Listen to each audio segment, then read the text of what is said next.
Un jour, vous savez, Omar, il rentre chez le prophète Mohammed alayhi salatu wassalam. Donc, voyez bien, on parle de l'époque de Omar, min kibar as-sahaba, parmi les grands compagnons. Deuxième calife de l'islam. Un homme doté de piété et de sincérité. Il rentre chez le prophète Mohammed alayhi salatu wassalam et il le voit, il est allongé sur une nappe.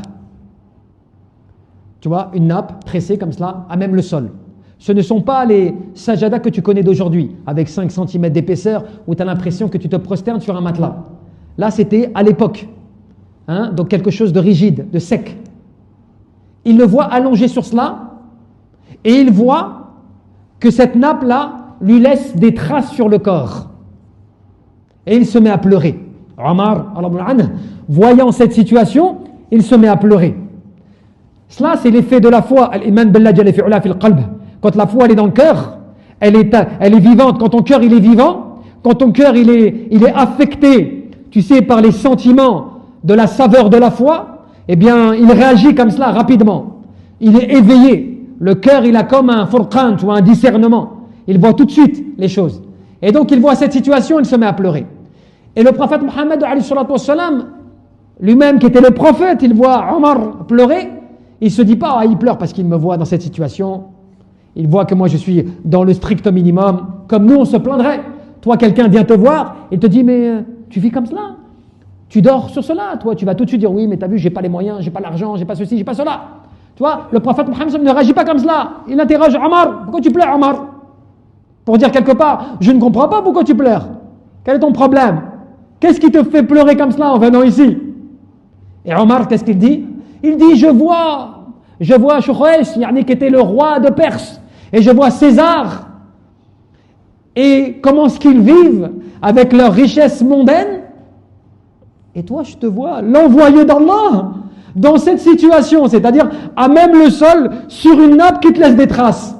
Tu es l'envoyé d'Allah. Mais ça nous permet à nous de comprendre que même les grands hommes, pouvaient des fois ne pas capter en fait la subtilité. Parce que lui, il a fait un rapport, il a fait un qiyas, un raisonnement par analogie. Il s'est dit, il y a des gens qui ne croient pas, il y a des gens qui n'ont pas accepté le message, et ils sont riches dans des palais, mais Allah Jalla fi'ula les a élevés. Et toi, tu es Khatam al-Nabiyyin, le dernier des prophètes, l'envoyé d'Allah Jalla fi'ula, et tu es dans cette situation de pauvreté et limitée. Je comprends pas.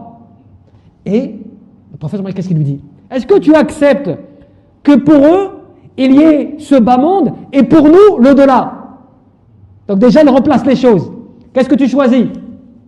Est-ce que tu n'es pas d'accord avec cela? Que tu ne veux pas plutôt leur laisser ce bas monde et à nous, eh bien, l'au-delà avec sa récompense, ses délices, ses plaisirs et tout ce qu'il y a auprès d'Allah subhanahu wa ta'ala. Et ensuite, qu'est-ce qu'il lui dit?